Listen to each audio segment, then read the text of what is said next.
le dice: Señor, queremos pedirte algo, que cuando estemos en tu reino nos pongas uno a la derecha y otro a la izquierda.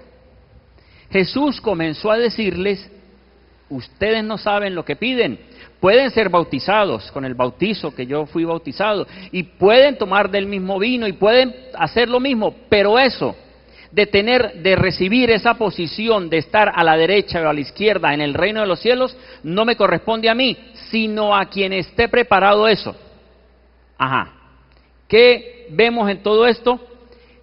Que Jesús les respondió, pero la respuesta de Jesús no fue concedida como ellos querían, pero de alguna forma le respondió.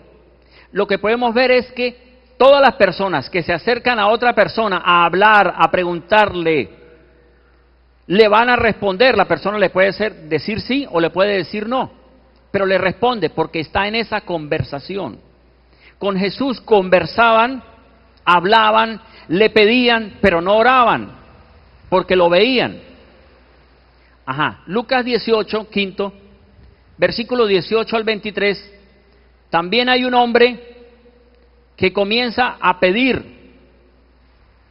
También este pasaje está en Mateo 19, pero en Lucas 18, 18, que es el que tomé, un principal en el Mateo 19 dice que era un joven rico. Este hombre se acerca a Jesús y le dice: Maestro bueno, ¿qué hago para heredar la vida eterna? Maestro bueno, ¿qué hago para heredar la vida eterna? Él le dice: ¿por qué me llamas bueno? Uno solo bueno es Dios. Y entonces le dice: bueno, si tú quieres la vida eterna, cumple los mandamientos. Y le dice: Señor, desde niño los he cumplido. Si tú quieres ser perfecto, vende lo que tienes y dalo a los pobres. ¿Qué ocurrió con este hombre cuando el Señor le dice: vende todo y dalo a los pobres? ¿Lo haría o no lo haría? No lo hizo. Se devolvió porque era muy rico y se fue triste porque, imagínense, quería la vida eterna, pero para obtenerla tenía que regalar todo y dárselo a los pobres, y como que no le cuadró. Ahí la explicación en Marcos 10 nos muestra, del versículo 27 al 30 creo que es, nos habla que Pedro le dice, después de esta misma conversación que está en paralelo, le dice: Señor, pero mire, Señor, y nosotros hemos dejado todo por seguirte, ¿y qué hay para nosotros? O sea, Pedro y los discípulos habían hecho lo que el Señor le estaba diciendo a este joven que hiciera, y él no hizo, pero los discípulos sí lo habían hecho. Entonces ellos le dijeron: Señor, nosotros hemos dejado todo, ¿qué hay para nosotros? Y comienza el Señor a decirle: ninguno que haya dejado casas, hermanos, hijos, padres, esposa, por amor a mí, quedará sin recompensa, pues recibirá 100 veces en este mundo. Lo que dejó lo recibirán 100 veces. Eso es lo que el Señor le estaba queriendo decir al joven rico, pero el joven rico no entendía, porque imagínense que venga al Señor y le diga: Señor, ¿cómo hago para tener la vida eterna? Cumple los mandamientos, los cumplo. Bueno, vende todo lo que tienes. Ya, hasta ahí íbamos bien, diría este joven, y se fue triste. Bueno, este punto con respecto a cómo le pedían a Jesús y no lo veían. Perdón, lo veían. Pero es lo siguiente ahora. Pongan atención a lo siguiente. ¿Cómo creó Dios el universo y el ser humano? Lo visible. ¿Cómo fue que Dios creó todo esto? La Biblia dice que Dios dijo, Génesis 1, Dios dijo: sea la luz, y la luz se hizo. Dios todo lo creó, ¿de qué manera? Hablando.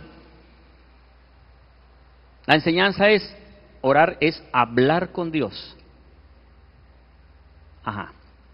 Dios todo lo creó hablando.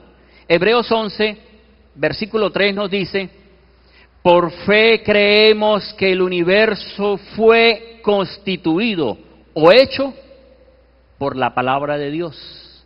De modo que lo que se ve fue hecho de lo que no se veía. Todo lo que existe fue creado por la palabra de Dios. No fue creado porque Dios agarró y hizo como hizo al hombre, tierra. No, así no hizo Dios. Sin embargo, al hombre lo creó también con el poder de su palabra. Ajá. Entonces lo que podemos ver en todo esto es que Dios todo lo hizo fue hablando.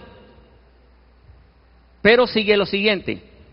Juan capítulo 1, versículo 1. ¿Qué nos dice en este pasaje? En el principio era el verbo, la palabra.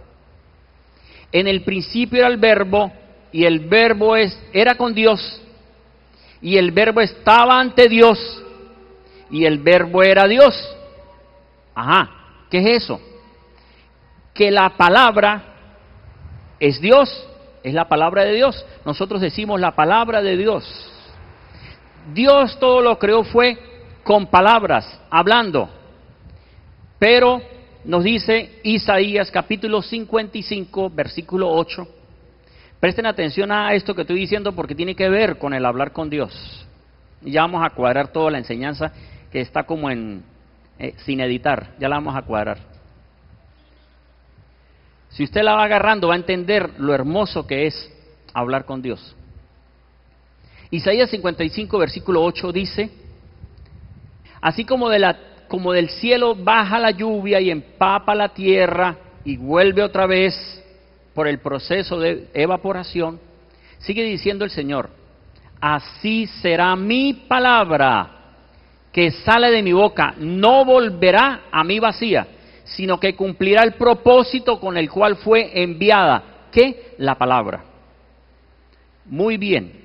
Ahora sí tenemos entonces todo lo que Dios hizo, lo hizo hablando con su palabra. Pero Juan capítulo 1, vuelvo y les digo, dijo el Señor, en el principio era la palabra, estaba la palabra, la palabra estaba ante Dios, era Dios. Pero el versículo 14 de Juan 1 dice, y el verbo se hizo carne y habitó entre nosotros. La palabra de Dios se hizo un ser humano, tomó forma humana para venir a estar con nosotros. Amén. Así fue que hizo el Señor. Jesucristo, dijo el profeta Isaías, que Él era Emmanuel, que quiere decir Dios con nosotros. Eso es Jesús, Dios con nosotros. Ajá. Cuando nosotros oramos, usted orará mudo.